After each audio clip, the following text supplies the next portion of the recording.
Kupes.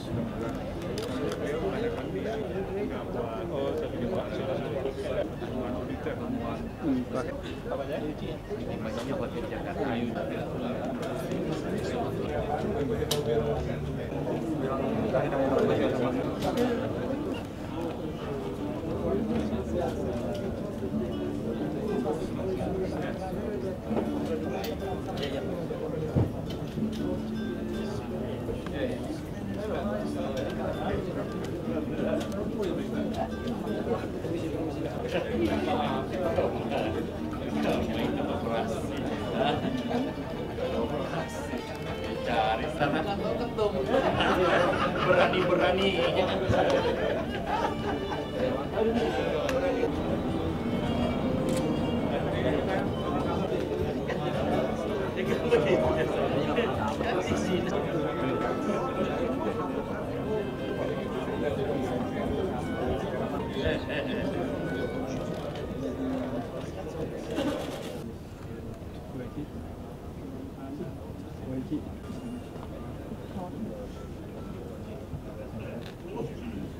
Bang Yudhoyono, Wakil Presiden Republik Indonesia, beserta Ibu Herawati Budiono tiba di tempat acara.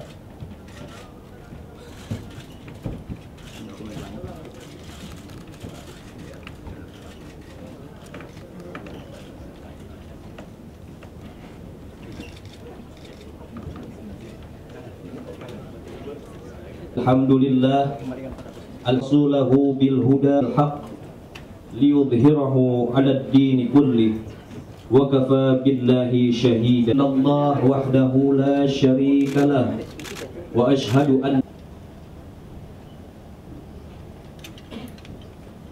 Bismillahirrahmanirrahim. Manar rasulu bin amana billahi wa rusulih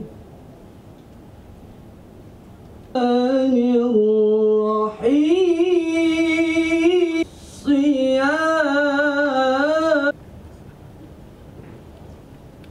laikum siyamu kalladzina min kama kutiba 'alal. Saudara-saudara pimpinan lembaga negara yang saya hormati, saudara-saudara Menteri Kabinet Indonesia Bersatu Kedua, yang mulia Duta Besar negara-negara sahabat, saudara pimpinan fraksi dan pimpinan Komisi Dewan Perwakilan Rakyat Republik Indonesia, hadirin wal hadirat yang berbahagia. Pertama, marilah kita persembahkan puji dan syukur kita kehadirat Allah SWT, Tuhan yang Maha Esa.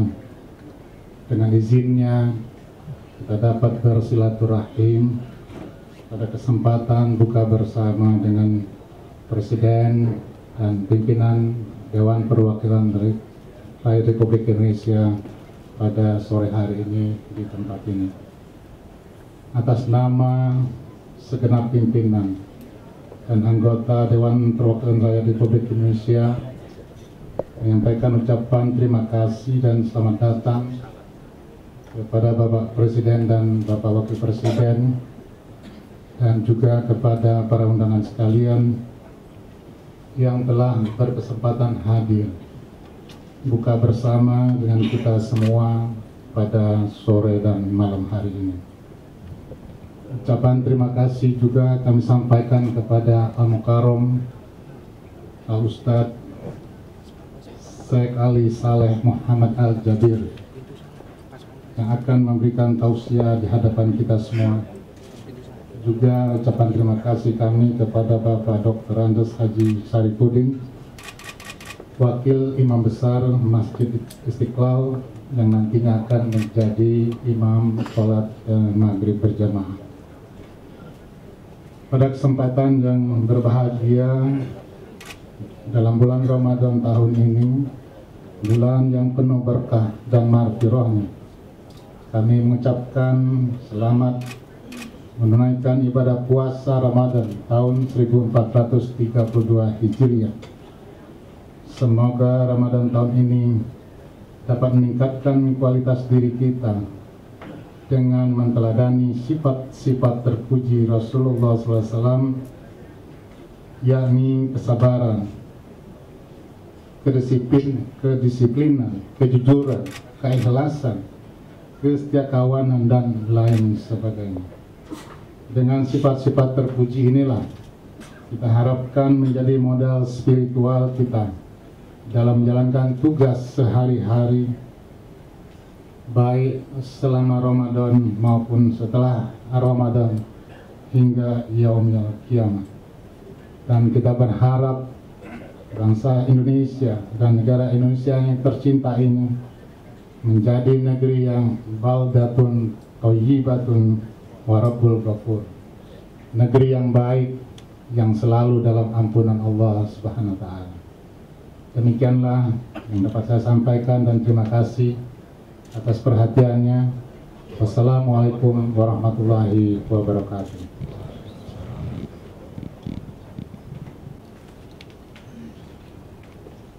Hadirin yang kami hormati, kita memasuki acara inti.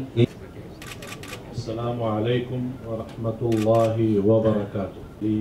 Mencintai, kalau boleh izinkan saya panggil orang tua kami, Bapak Presiden Republik Indonesia beserta Ibu. Dan saya banggakan yang saya hormati Bapak Wakil Presiden beserta Ibu, para tamu undangan, para pejabat, para menteri. Saya mohon maaf protokol saya tidak bisa. Singkat saja, tapi saya semua muliakan dan semoga Anda yang hadir diberikan oleh Allah keberkatan dunia akhirat. Alhamdulillah wa syukrillah. Senantiasa dalam segala kenikmatan yang diberikan oleh Allah Subhanahu wa taala kepada kita sebagai orang muslim dan juga kepada kita sebagai manusia. Karena dalam kehidupan kita ini, kita seharusnya menjadi orang-orang yang senantiasa membawa rahmat. Wa ma arsalnaka illa rahmatan lil alamin. Para hadirin yang dimuliakan Allah Subhanahu wa taala, indahnya Ramadan dan indahnya pula akhlak sebagaimana Nabi kita Nabi Muhammad sallallahu alaihi wa ala alihi wasallam mencontohkan, yang saya tidak akan bisa panjang lebar untuk membawa sejarah Nabi kita Nabi Muhammad sallallahu alaihi wasallam. Tapi saya membawa dalam beberapa cerita. Mudah-mudahan cerita yang saya bawakan bermanfaat. Yang pertama, luar biasa keyakinan Rasulullah sallallahu alaihi wa ala alihi wasallam terhadap Allah sebagai Tuhannya. Hablum min Allah. Dan luar biasa indah. Malah Rasulullah sallallahu alaihi wa ala alihi menjadi sebaik-baik orang-orang yang senantiasa mengambil pelajarannya. Apapun yang terjadi dan apapun yang kita hadapi di dunia ini pasti dan selalu dia menadu kepada Allah Subhanahu wa taala. Saya kasih sebuah cerita. Saya tunjukkan bagaimana hukum senantiasa maha baik sama kita semua. Kejar anjing, terus dia lari, dikejar lagi, luka berdarah, ke rumah sakit. Dalam sampai ke rumah sakit dirawat oleh seorang dokter yang harus akui dan yakini insya Allah akan datang. Negeri Indonesia banyak rahmat, banyak barakatnya, tapi harus kita orang mensyukuri nikmat Allah. Apapun yang dihadapi, syukur, pulang. Kadang-kadang kita berceramah 1 jam, 2 jam, malah orang sudah ngantuk, ada yang sudah.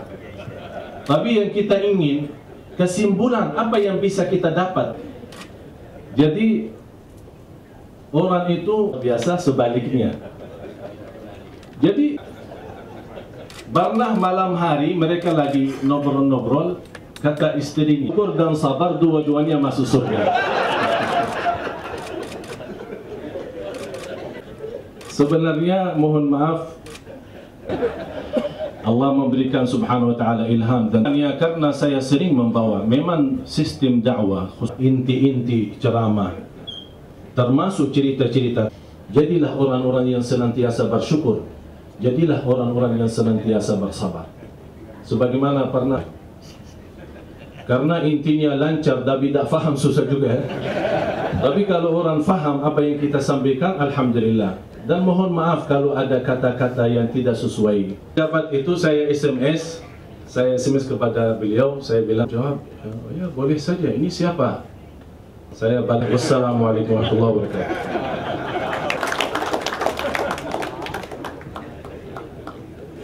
Yang disampaikan oleh Syekh As'aluka ridhaka wan nar Ashhadu an la ilaha illallah Tuhibbul afwa fa'fu anna ya karim.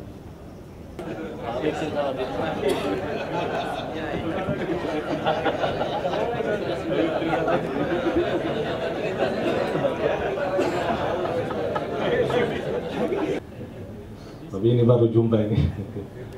Mudah-mudahan insyaallah senantiasa semua dapat bisa bahasa Indonesia. Dan saya alhamdulillah, karena jadi ketemu setiap orang Indonesia sudah saya alhamdulillah datangkan dari ujung Rian Jaya, Papua, Kalimantan, Sumatera, Lombok, Bali, NTB, NTT dan yang lain-lain. Tapi pusat saya di sini, di Jakarta, dan alhamdulillah sahabat saya Bapak Zulkifli Ali yang senantiasa memberikan kemudahan untuk melancarkan dakwah kami di sini, karena senantiasa kita meluruskan.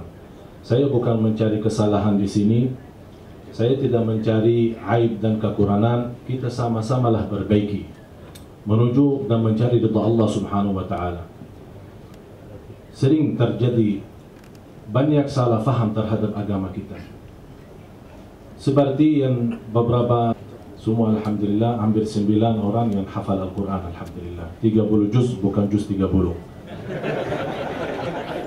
Alhamdulillah, saya pernah dapat ada seseorang kesimpulan, kalau mereka membawa jihad atas nama Islam, itu bukan namanya jihad, itu namanya jahat. Itu bahasa Indonesia ya, kalau jihad, jahat. Terus terang saja, kami selama membawa dakwah ini senantiasa membawa rahmat, karena itulah ajaran Nabi kita, Nabi Muhammad SAW. Orang Islam, orang non-Islam, kita semua di sini, di negeri ini, harus kita menjadi sama-sama saudara, saling menghormati, saling mengisi, saling menutupi, apalagi sebagai tetangga. Kalau kita punya kawan, punya tetangga, sahabat, kerabat, wajib kita penuhi hak mereka masing-masing, walaupun beda agama. Contoh kita Nabi Muhammad SAW. Saya tidak membawa agama baru, saya tidak membawa ajaran dari diri sendiri. Ini semuanya sudah ada di dalam Islam. Cuman orang yang lalai, yang na'udzubillah sudah buta hati, dia tidak bisa melihat kebenaran, hanya mengikuti hawa nafsu dan menjalankan dan membawa Islam dengan kemauannya sendiri. Saya bawa satu cerita, boleh ya? Ini belum azan. Saya takut kadang-kadang jam saya, jam Madinah jadi belum. Ada satu cerita, aman mencari buah-buahan yang manis sambil maksa diri untuk naiknya sampai habis. Senang sama bosnya, belum senang. Dan mungkin ada waktu untuk periksa karung saya. Yang ketiga, masih pohon naik lagi, ambil, dah. Yang di dalam tidak terlihat isinya. Lihat karung saya, pokoknya isi saja. Udah masuk tiga-tiganya. Yang pertama, karena orangnya ikhlas, jujur, dia buka karungnya. Alhamdulillah, akibat berbuat saya, buka selama 2 bulan lancar, tak ada masalah. Makan buah-buahan manis enak. Tak ada peduli sama bosnya, pokoknya saya. Ini karena akibat berbuat kita.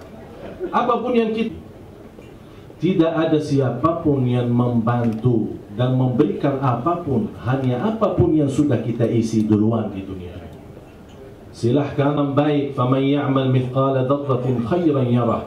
Banyak godaan, banyak kita hadapi cobaan, apalagi di negeri Indonesia yang kita cintai. Saya harap mudah-mudahan dari cerita ini kita benar-benar bertakwa. Kalau manusia tidak dimuliakan Allah, akan Allah muliakan negeri ini. Apapun yang terjadi, jangan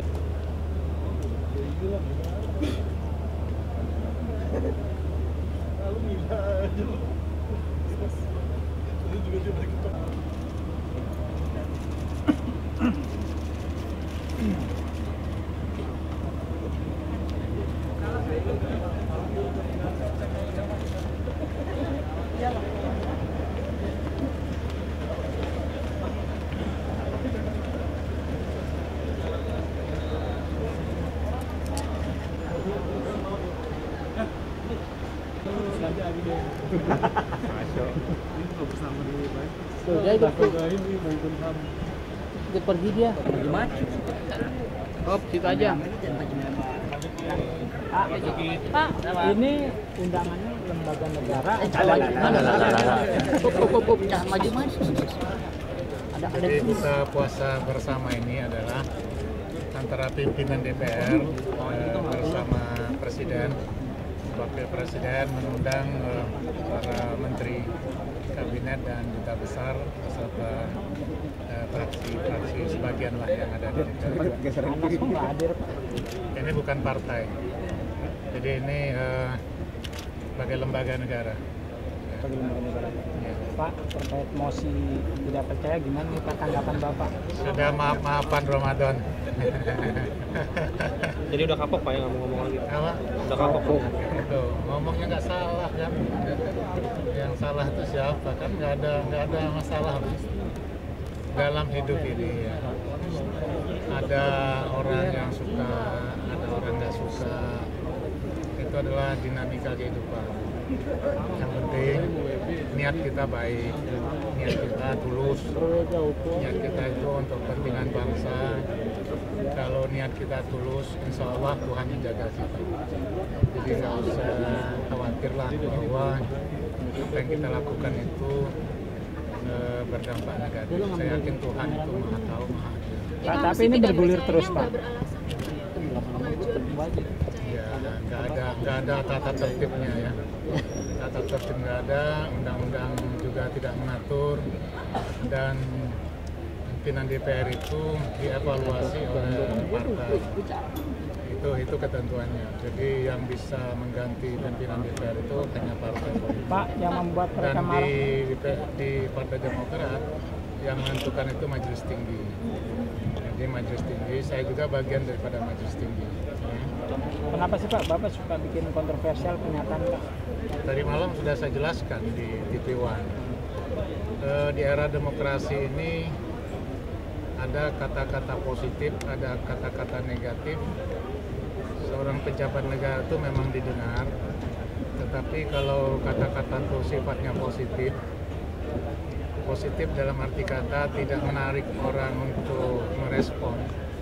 Misalnya saya meminta kepada panitia seleksi pimpinan KPK untuk bekerja secara serius, untuk bekerja dengan hati-hati di dalam memilih calon-calon pimpinan KPK, itu kan kalimat positif. Nah, biasanya kan tidak ada komentar dari banyak orang sehingga tidak berpengaruh kepada panitia seleksi.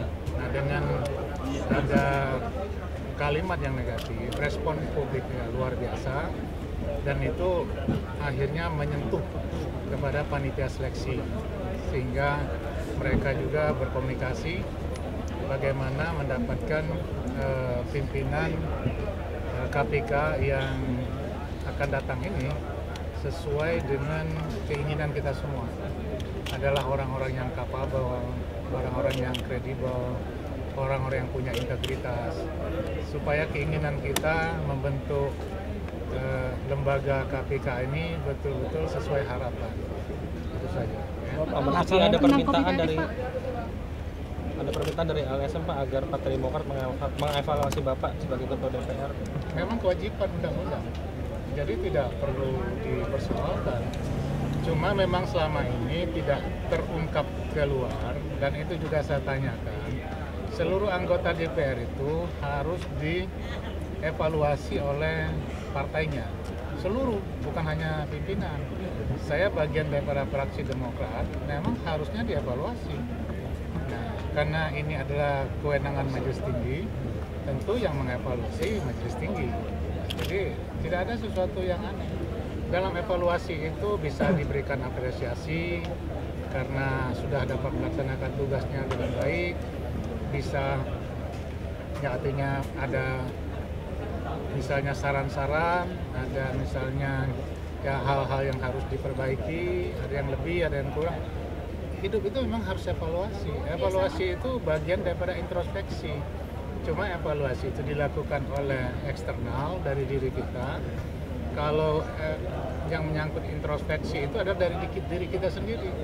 Artinya kita mengintrospeksi diri kita, apa kekurangan kita, apa lebihnya, sehingga kita selalu menyempurnakan diri kita. Karena pada dasarnya manusia itu kan tidak sempurna. Jadi ya? Bapak introspeksi terus nih Pak? Loh, setelah dalam kasus perjalanan ini, saya introspeksi terus.